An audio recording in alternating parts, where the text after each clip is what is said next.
21వ వాక్యం నుండి బ్రదర్. యేసు మత్తయి 16:21 నుండి. మత్తయి 16:21 నుండి. బ్రదర్, ఇక్కడ యేసు ప్రభు ఏం చెప్తున్నారంటే శిష్యులతో, ప్రధాన యాజకుల చేతను శాస్త్రుల చేత అనేక మంది మనుషు కుమారులు చనిపోయి 3వ రోజు వేస్తా అని చెప్తున్నాడు. అక్కడ పేతురు ఆయన చేయి పట్టుకొని, అది నీకు దూరమగును కాగా అది నీకు ఎన్నడను కలగదని ఆయన గద్దింపసాగాను. అప్పుడు యేసు ప్రభు అంటున్నాడు, పేతురు వైపు చూసి, సాతానా నా వెనుక పొమ్ము, నాకు నీవు అభ్యంతర కారణమే ఉన్నావు అని చెప్తున్నాడు బ్రదర్. ఇక్కడ ప్రశ్న ఏమిటంటే బ్రదర్, ఇక్కడ సాతానికి యేసు ప్రభు సిలువలో మరణించడం వాని ఉద్దేశమేనా, లేకుంటే అక్కడ ఇప్పుడు ఒకవేళ యేసు ప్రభు సిలువలో మరణిస్తే ప్రపంచంలో ఉండే జనాలందరినీ రక్షిస్తాడు కదా, అప్పుడు అక్కడ వాడు అడ్డగిస్తున్నాడు అనేసి మనం అర్థం చేసుకోవాలా? ఇప్పుడు యూదాలో యోహాను 13వ అధ్యాయంలో యూదాకి స్టార్టింగ్ సాతాను వచ్చి వాడిని చెడ్డ తలంపు పుట్టించి ఉండేను అనేసి ఉంది యోహాను 13వ అధ్యాయం స్టార్టింగ్ వచనాల్లో. తర్వాత సాతాను వాటిలో ప్రవేశించింది అనేసి ఉంది బ్రదర్. ఓకే, అంటే ఇప్పుడు ఇక్కడ అడ్డగిస్తున్నాడు, అక్కడ యూదాలో ప్రవేశించి యేసు ప్రభుని అప్పగించేదానికి ప్రయత్నిస్తున్నాడు. అంటే ఇప్పుడు వాడు చంపాలని చూస్తున్నాడా, లేకుంటే అడ్డగిస్తున్నాడా? ఒకసారి యేసు ప్రభు శిష్యులంతా కలిసి అద్దరికి వెళ్తున్నారు. అక్కడ పెను తుఫాను గాలి లేచింది. అక్కడ కూడా వాడైనా సృష్టించింది ఆ తుఫాను గాలి. అది తెలుసుకోవాలి బ్రదర్. ఓకే ఓకే, దీనికి సార్ జవాబు చెప్తారు. సార్ మీరు ఈ క్వశ్చన్ విన్నారా? ఓకే సార్, మంచి ప్రశ్న అడిగారు. చిన్న పుస్తకం రాయవలసినటువంటి సవిస్తరమైన విస్తృతమైన అంశం అది. నేను చెబుతాను తప్పకుండాను. ఆ సోదరుడి పేరు ఒకసారి చెప్తారా మార్క్ బాబు గారు? సార్ సాహెల్ సామ్యుయల్, చిత్తూరు నుండి. చిత్తూరు నుండా? చిత్తూరు నుండి. ఓకే ఓకే, మంచిది, చాలా సంతోషం. ఇక్కడ చాలా చాలా మనము విషయాన్ని చాలా జాగ్రత్తగా విశ్లేషించవలసిన అవసరం ఉంది. విశ్లేషణ అనే సంస్కృత పదానికి ఇంగ్లీషు మాట డిఫ్లెక్షన్ అంటాం. డిఫ్లెక్షన్, రిఫ్లెక్షన్ కాదు, REFLE. రిఫ్లెక్షన్ అంటేనేమో ప్రతిబింబించుట, అది డిఫ్లెక్ట్ చేయడం అని అంటే విశ్లేషించడం. దానికి మంచి వివరణ ఎలాగంటే, స్ఫటికములో నుండి ఒక కాంతి కిరణం ప్రయాణించినప్పుడు అవతల గోడ మీద 7 రంగులు ఇంద్రధనుస్సు ఏర్పడుతుంది. ముందు ఆ కిరణం తెల్లగానే ఉంది, దాన్ని చిట్ల చేసినప్పుడు ఒక కిరణాన్ని చిట్లేటట్టు చేస్తే 7 రంగులు బయటకు వస్తాయి. దాన్ని డిఫ్లెక్షన్ అంటారు. అలాగా బైబిల్లో కానీ అసలు వేదాంత ప్రపంచంలో, సిద్ధాంత ప్రపంచంలో, లేఖన పరిశోధనలో, ఆధ్యాత్మిక ప్రపంచంలోని అద్భుత విషయాల పరిశోధనలో మనకు అసలు విషయం అర్థం కావాలంటే డిఫ్లెక్టింగ్ అనేది మనం నేర్చుకోవలసిన ఒక ప్రక్రియ. ఇప్పుడు ఇక్కడ సాతాను అనే మాట ప్రభువు వాడాడు. ఇప్పుడు బ్రదర్ శామ్యుయల్ గారు ఏమడుగుతున్నారంటే, అసలు ఇస్కరియోతు యూదా సాతాను వాడేమో యేసు ప్రభువు మరణానికి అప్పగించాడు. ఇక్కడ పేతురు సాతానని పిలిచాడు యేసయ్య, ఈయనేమో నీకు అది దూరమగును కాక అని అంటున్నాడు. ఇప్పుడు సాతాను యేసు ప్రభు చచ్చిపోవాలని కోరుకున్నాడా, చచ్చిపోకూడదని కోరుకున్నాడా అనేది ఒక కన్ఫ్యూషన్. ఇప్పుడు దీనికి ఒక వివరణ ఏంటంటే, ఒరిజినల్ సేటన్ ఎవరైతే ఉన్నారో, ఈ సమాధానంలో ఈ దశ నుండి అందరూ స్పష్టంగా వినాలి. ఒరిజినల్ సేటన్, ఒరిజినల్ కెరూబ్, కొంతమంది CHERUB ఉంటుంది కనుక చెరూబ్ అని కూడా పిలిచే వాళ్ళు ఉన్నారు. చెరూబ్ అనేది wrong pronunciation. You must pronounce it as cherub. K యాక్సెంటే పలకాల. ఎందుకంటే హీబ్రూ భాషలో దాన్ని కెరూబిం అంటారే తప్ప చెరూబిం అనరు. కనుక ద ఒరిజినల్ కెరూబ్ అని నేను అంటున్నాను. కొన్నిసార్లు కరెక్ట్గా మాట్లాడితే అవతల వాళ్ళు మనకు ఇంగ్లీష్ రాదు, భాష రాదు అనుకుంటారు. అందుకని ఈ తిప్పలు వివరించి చెప్పాల్సి వస్తుంది. కెరూబ్ అనే ఇంగ్లీష్, తెలుగు బైబిల్లో ఉన్నటువంటి కెరూబ్ అనే మాట కరెక్ట్. ఇంగ్లీష్లో సిహెచ్ఈ ఉన్నందుకు ఇంగ్లీషే చదువుకున్న వాళ్ళు చెరూబిం అంటారు. అది తప్పు. Please learn this. If you learn Hebrew and read the Bible in Hebrew language, you have to pronounce it as cherubim, not cherubim. The original cherub ఎవరైతే ఉన్నారో పడిపోయిన వాడు, వాడు యెహెజ్కేలు 28వ అధ్యాయంలో ఉన్నటువంటి కెరూబు. వాడు సైతాను. వాడి యొక్క సంకల్పం ఏమిటి? యేసు ప్రభు వారు చచ్చిపోవాలనా చచ్చిపోకూడదనా అనేది వేరే ప్రశ్న. ఇప్పుడు పేతురును సాతాను అని అనడంలో ఉన్నటువంటి అంతరార్థం ఏమిటి అనేది ఇంకో ప్రశ్న. దీన్ని స్ప్లిట్ చేయాలి ఇక్కడ. ఓకే. ఒరిజినల్ గా సైతాను కోరుకున్నది ఏంటంటే యేసు ప్రభు వారు చచ్చిపోవాలి, కానీ లేఖనములను నెరవేరుస్తూ చచ్చిపోకూడదు. ఇది సైతాను యొక్క ఒరిజినల్ లూసిఫర్ యొక్క ఆశ, కోరిక, వాడి ఆశయం. యేసు ప్రభు చచ్చిపోవాలి, కానీ లేఖనముల ప్రకారం చచ్చిపోకూడదు. లేఖనాలు ఏం చెప్పినాయి? మోషే అరణ్యములో ఇత్తడి సర్పముని ఎలాగూ ఎత్తెనో అలాగూ మ్రాను మీద రక్షకుడు ఎత్తబడాలి, మ్రాను మీద వేలాడాలి. మ్రాను మీద వేలాడిన వాడు శాపగ్రాహి అవుతాడు. మనుషులందరి శాపమును తన మీదికి గ్రహించిన వాడవుతాడు, స్వీకరించిన వాడవుతాడు. గనుక రక్షకుడు మ్రాని మీద వేలాడి మరణించాలనేది లేఖనం. అలా కాకుండా ఇంకో రకంగా చచ్చిపోతే ఆయన రక్షకుడు కాలేడు. లేఖనము నెరవేర్చని వాడు రక్షకుడు కాలేడు, రక్షకునిగా అనర్హుడైపోతాడు. అందుకనే సైతాను యేసు ప్రభువుని ఎప్పుడు చంపుదామని చూస్తున్నాడు. హేరోదు ద్వారా ఆయన 1.5 సంవత్సరాల పసికందుగా ఉన్నప్పుడే హేరోదు ద్వారా చంపించబోయాడు. ఆ తర్వాత ఆ పట్టణము కట్టబడిన కొండపేటు మీద అంచుకు తీసుకెళ్లి పడద్రోసి చంపుదామని ప్రయత్నం చేశారు కొంతమంది. యేసు ప్రభును రాళ్లతో కొట్టి చంపాలనే ప్రయత్నం చేశారు. ఇవన్నీ యేసు ప్రభు తప్పించుకున్నాడు. ఎందుకంటే కొండ మీద నుండి దూకి చచ్చిపోయినా, రాళ్లతో కొట్టబడి చచ్చిపోయినా, హేరోదు ద్వారా చంపబడిన ఆయన బలి పశువు కాలేడు. దేవుని చిత్తమును పూర్తిగా నెరవేర్చి నిర్ణయ కాలములో దేవుడు సూచించినట్లు చచ్చిపోతేనే రక్షకుడు కాగలుగుతాడు. లేఖనము నెరవేరునట్లు అన్నాడు. గనక 1 కొరింథీ 15వ అధ్యాయం 3వ వచనం ప్రకారం లేఖనముల ప్రకారము క్రీస్తు మన పాపముల కొరకు మరణించెను, సమాధి చేయబడను, లేఖనముల ప్రకారము 3వ దినమున తిరిగి లేపబడను. అందులో మళ్ళీ దానియేలు 70 వారాల ప్రవచనం కూడా నెరవేర్చాలి. ఖచ్చితంగా ఆ 69 వారాలు వరకు ఆయన బ్రతికి ఉండి 69 వారాలు దాటిన తర్వాత యజ్ఞం చెయ్యాలి. కాబట్టి యేసు ప్రభు వారు ఇంత టెక్నికల్ ఆస్పెక్ట్స్ అన్ని జాగ్రత్తగా గుర్తు పెట్టుకుని నెరవేరుస్తూనే శిలువ యజ్ఞం జరిగించాడు.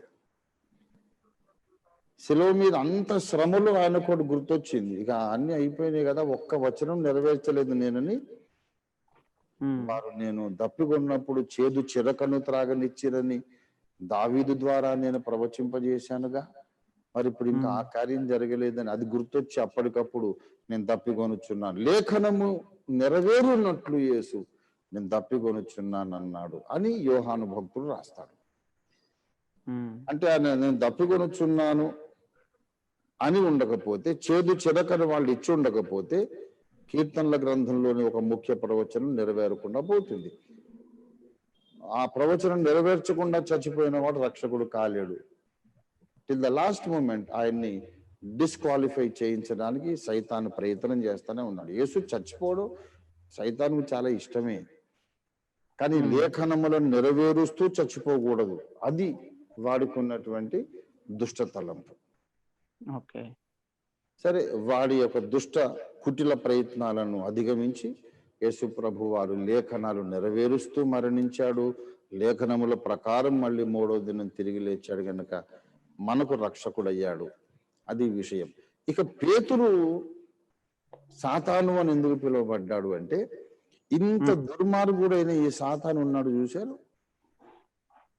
దేవునికి విరోధి, దేవుని కార్యములకు విరోధి, దేవుడు ప్రేమించి సృష్టించుకున్న ఈ ప్రకృతికి, ఈ విశ్వానికి లయకర్త, నాశనము చేయవాడుగా మారిపోయిన ఆ దుష్టుడు, దుర్మార్గుడైనటువంటి ఆ కెరూబు ఉన్నాడు చూశారు, వాడు ఎటువంటి మనస్తత్వం ఉన్నందుకు వాడు ఈ దుష్ట క్యారెక్టర్గా, దుష్ట వ్యక్తిగా మారిపోయినాడు. దాదాపు అటువంటి ఒక చిన్న లక్షణం ఇక్కడ పేతురులో కనపడింది. ఏంటంటే, నీవు దేవుని సంగతులు మనస్కరించడం లేదు. ఇప్పుడు బ్రదర్ శామ్యుయల్ గారు ఎత్తి చెప్పిన విషయం మత్తయి 16లో, నువ్వు మనుషుల సంగతులే మనస్కరించుచున్నావు, దేవుని సంగతులు మనస్కరించడం లేదు. ఇదే వాడు చేసిన మొట్టమొదటి పొరపాటు.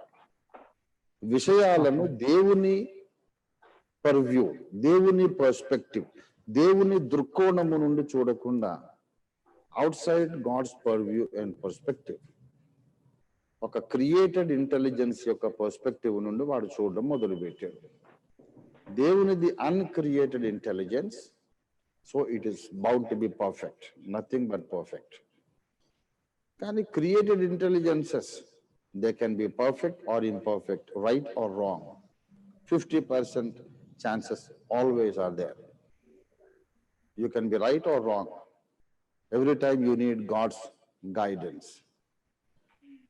ఇప్పుడు క్రియేటెడ్ ఇంటెలిజెన్స్, సృష్టింపబడిన జ్ఞానము యొక్క ప్రిఫరెన్సెస్, వాడుకున్నటువంటి నిర్వచనాలు, వాడుకున్నటువంటి లాజికల్ ఆర్గ్యుమెంట్స్, అవన్నీ వాడు పెట్టుకున్నాడు వాడు మనసులో.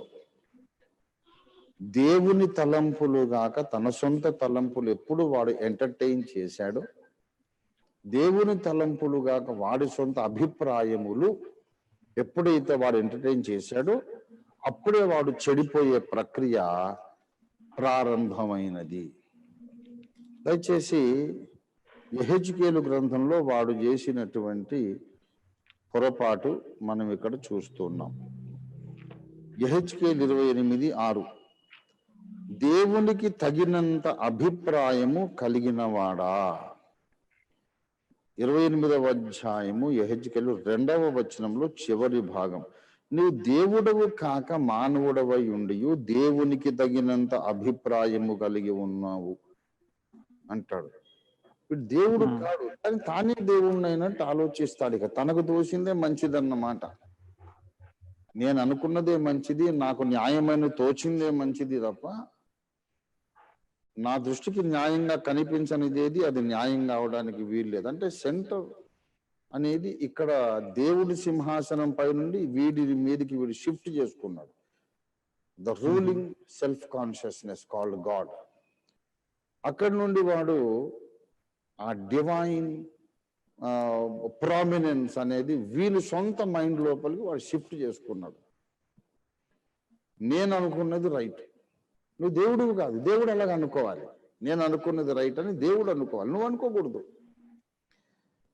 ఇక్కడ పేతురు అదే పొరపాటు చేస్తున్నాడు. నేను ఇలాగా యెరూషలేములోకి వెళుతున్నాను, శాస్త్రుల చేతికి, ప్రధాన యాజకుల చేతికి నన్ను అప్పగిస్తారు, వాళ్ళేమో అన్యులకు అప్పగిస్తారు, వాళ్ళు నన్ను కొడతారు, హింసిస్తారు, కొరడాలతో కొడతారు, నేను చచ్చిపోతాను, 3వ నాడు లేస్తాను అని యేసుప్రభు చెప్తే పేతురు అంటాడు, వద్దు ప్రభువా, అది నీకు దూరం అగును గాక అని అంటాడు. ఇప్పుడు అలాగ అనడంలో పేతురు ఉద్దేశం ఏంటి, పేతురు అభిప్రాయం ఏంటి చెప్పండి? యేసయ్యను చాలా ప్రేమిస్తున్నాను అనుకుంటున్నాడు ఆయన. నా ప్రేమతో నేను వద్దంటున్నాను, నీకు అలా జరగకూడదు అనుకున్నాడు తప్ప,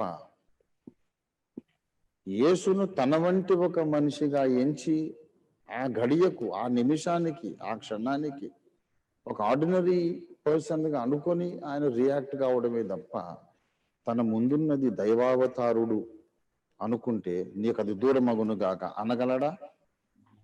అనలేడు కదా.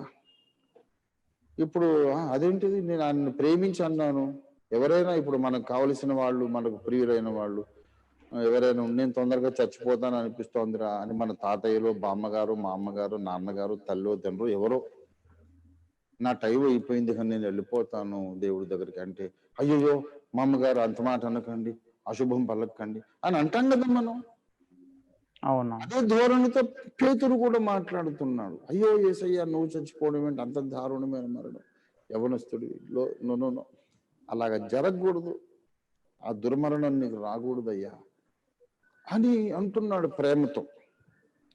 కానీ అసలు యేసు ప్రభు ఎందుకు అవతరించాడు అనేది మర్చిపోతున్నాడు. మరి యేసు ప్రభు మరణించకపోతే మరి మానవుల రక్షణకు వేరే మార్గం ఏమున్నది? గత్యంతరం ఏంటి చెప్పండి? వేరే ఆప్షన్, వేరే మార్గం ఏమన్నా ఉందా? లేదు కదా. ఇదిగో లోక పాపములు మోసుకొని పోవు దేవుని గొర్రె పిల్లాన్ని ఈయనను గూర్చి యోహాను పరిచయం చేసిన సంగతి పేతురుకు తెలియదా? తెలుసు కదా. అనేకులకు ప్రతిగా విమోచన క్రయధనముగా నన్ను నేను అప్పగించుకోవడానికి వచ్చానని యేసు చెప్పినప్పుడు ఆన్ ద స్పాట్ పేతురు ఉన్నాడు కదా. అంటే తనకు తెలిసిన లేఖనాలు, తనకు తెలిసిన సత్యాలు అన్ని విస్మరించి ఒక మామూలు మనిషిలాగా, నా ప్రభువా నీకు ఘోరమైనటువంటి ఈ శ్రమ నీకు రాకూడదు అని మాట్లాడుతున్నాడు. అలా మాట్లాడడంలో ఒక మానవుడితో మాట్లాడినట్టుగా ఆయన తన అభిప్రాయాన్ని చెబుతున్నాడు. కానీ అసలు దేవుడు ఇతన్ని ఎందుకు పుట్టించాడు? అందరిలాగా కాకుండా కన్య గర్భంలో పురుషుడు లేకుండా ఎందుకు గర్భధారణ జరిగించాడు మరియమ్మకు? ఎందుచేత ఈయన్ని ప్రత్యేకంగా పుట్టించాడు? ఎందుచేత ప్రత్యేకంగా దేవుడు ఈయన్ని లోకంలోకి పంపించాడు? ఆ ప్రణాళిక అంతా పక్కన పెట్టేశాడు. యేసు చనిపోవడం, అంత దారుణంగా చనిపోవడం బాధాకరమే, కానీ తప్పదు. లేకపోతే మనుషులకు ఎన్నటికీ రక్షణ మార్గం దొరకదు. గనుక మన జీవితంలో మనం కూడా పేతురులాగా చాలా సార్లు మాట్లాడుతూ ఉంటాం. దేవుని కార్యాలు కొన్నిసార్లు జరుగుతున్న విధానం మనకు నచ్చనప్పుడు అయ్యో అలా జరగకూడదండి అంటుంటాం, సేమ్ పేతురులాగా. అందుకే నువ్వు సాతాను అన్నాడు. సాతాను నన్ను వదిలేసి నా వెనక్కెళ్ళు అంటే అర్థం ఏంటంటే యేసయ్య కంటే ముందు నడుస్తున్నాడు. అంటే యేసు పేతురును ఫాలో కావాలి అనుకుంటున్నాడు పేతురు. సాతాను నా వెనకకు బొమ్మన్నాడు. అసలు ఒరిజినల్ సైతాన్ అయితే వెనక్కి ముందుకు బొమ్మను, నన్ను వదిలేసి వెళ్ళిపోరా విశ్వాంతరాలలోనికి, get lost from this place, get lost. నువ్వు వెళ్ళిపోయి కొంచెం గెట్ లాస్ట్ అంటాడు తప్ప నా వెనక్కి పో, నా పక్కకి రమ్మని అనడు. ఈయనను గెట్ లాస్ట్ అనే సైతాన్ కాదు, సైతాను అని ఎందుకన్నాడంటే ఒక హింట్, ఇదిగో ఇలా ఆలోచించే వాడు ఇలా తయారయ్యాడు. దేవుని ప్రణాళిక జరుగుతున్నప్పుడు కొన్ని నీకు బాధాకరంగా ఉన్నా అందులో నీవు ఆనందించగలగాలి, సంతోషించి హర్షించి శబాష్ అని ఆమోద ముద్ర వేయగలగాలి. ఫర్ ఎగ్జాంపుల్, దేవుడు నన్ను సేవ కొరకు పిలిచాడు. నన్ను చాలా ప్రేమించిన బంధువులు చాలా మంది, అయ్యో ఎందుకు బాబు ఉద్యోగం వదిలిస్తున్నావు, వద్దు అంత పని చేయకు అని చెప్పి, సేమ్ పేతురు మనస్తత్వం అన్నమాట. వాళ్ళ మాటలు విని నేను ఉద్యోగం రిజైన్ చేయకుండా ఉంటే ఇప్పుడు పరిస్థితి ఏంటి? ప్రపంచంలో ఓఫిర్ మినిస్ట్రీస్ అనేది ఉండదు, 8 ప్రణాళిక గ్రంథాలు ఉండవు, యుగాంతం ఉండదు, పరిశుద్ధ దేవుని గురించిన జ్ఞానం ఉండదు, త్రిత్వాన్ని గురించిన వివరణ ఉండదు, ఆరిజిన్ ఆఫ్ సిన్ గురించిన వివరణ ఉండదు. ఈ 1000 సంఘాలు ఉండవు, 100 మంది పాస్టర్స్ ఉండరు, అన్ని డినామినేషన్లు కలుపుకొని అందరూ నా గురువులే, అందరికీ నేర్పిస్తాను, అందరి దగ్గర నేర్చుకుంటానని ఈ విశిష్టమైనటువంటి వినయపూర్వకమైన జ్ఞానం ఉండదు. I'm happy I disobeyed my elders. నన్ను ప్రేమించిన బంధువులు చెప్పిన మాట నేను వినలేదు కనుక ఇప్పుడు సంతోషిస్తున్నా, ఎందుకంటే వాళ్ళు తాత్కాలిక సాతానులాగా మాట్లాడారు. తర్వాత మంచోళ్ళు సుమా, వాళ్ళు ఏమి ఒరిజినల్ సైతాన్ లాగా నరకపాత్రులు కాదు. ఇప్పుడు అడిగాము అనుకోండి, ఏం ఆంటీ గారు, అంకుల్ గారు, నన్ను రిజైన్ చేయొద్దన్నారు కదా మీరు, ఇప్పుడు చూడండి ఎంత సేవ జరిగిందో అని అంటే నాయన సేవ జరగడం మాకు ఇష్టమే కదా, ఏదో నువ్వు కష్టపడతావని నీ మీద ప్రేమతో నిన్ను ఎత్తుకున్న వాళ్ళం, పెంచిన వాళ్ళం, ముద్దు పెట్టుకున్న వాళ్ళం, నేను చిన్నప్పటి నుంచి ఎరుగుదు కనుక వద్దన్నాం రా, అంతేగాని దేవుని సేవకు మేము వ్యతిరేకులం కాదు కదా. ఇప్పుడైతే నిన్ను చూసి గర్విస్తున్నాం అంటారు, అప్పుడే వద్దని పుల్లలు పెట్టి ఇప్పుడు గర్విస్తున్నారు. ఇది మానవ మనస్తత్వం. చాలా మంది ఈ మానవ మనస్తత్వంతోనే టెంపరరీ సైతాన్లుగా ఉండి మహాశ్రమల కాలం కూడా వద్దంటారు. సంఘము శ్రమల కాలం గుండా వెళ్ళాలి అని అపొస్తలుల కార్యాలు 14వ అధ్యాయం 22వ వచనంలో పౌలు చెప్పాడు. మనము అనేక శ్రమలను అనుభవించి దేవుని రాజ్యంలో ప్రవేశించాలి.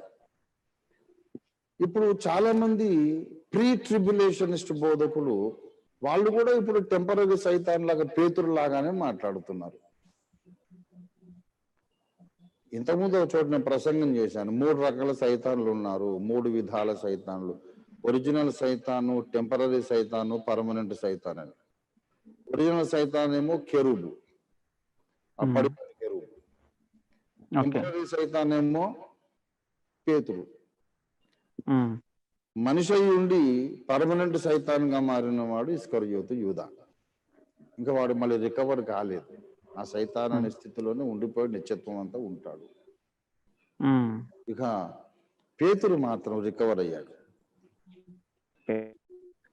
దేవుని తలంపులు నెరవేరడమే ముఖ్యము, నా ప్రేమ, నా మంచితనము, నా జాలి దయాగుణంతో దేవుని పని పాడు చేయకూడదు అని నేర్చుకున్నాడు పేతురు.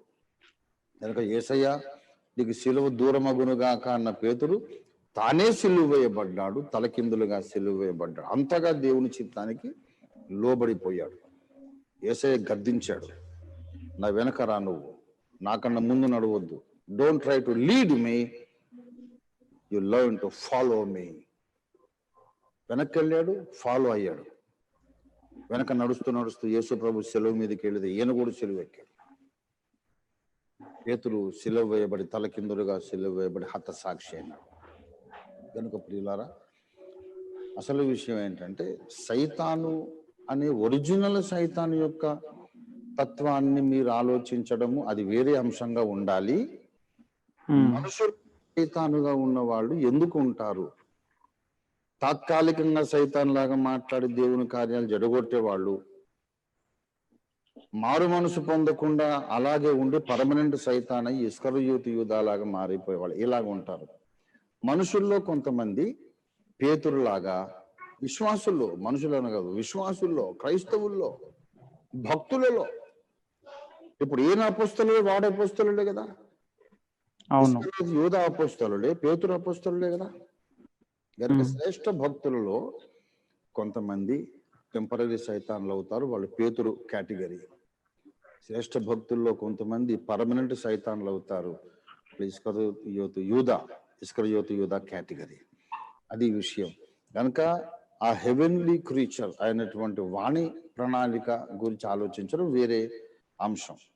మనుషులలో ఈ సైతాను అనే బిరుదు వీళ్ళకి ఎందుకు ఇవ్వబడిందంటే, మనుషుల సంగతులు మనస్కరించుచున్నాం. హ్యూమన్ ఎమోషన్స్, హ్యూమన్ ప్రిఫరెన్సెస్, మానవ భావోద్రేకాలతో నువ్వు దేవుని పని చేయలేవు. అది యేసయ్య చెబుతున్నటువంటి పాఠం. Okay sir, thank you so much sir. అద్భుతమైన వివరణ ఇచ్చినందుకు ధన్యవాదాలు సార్.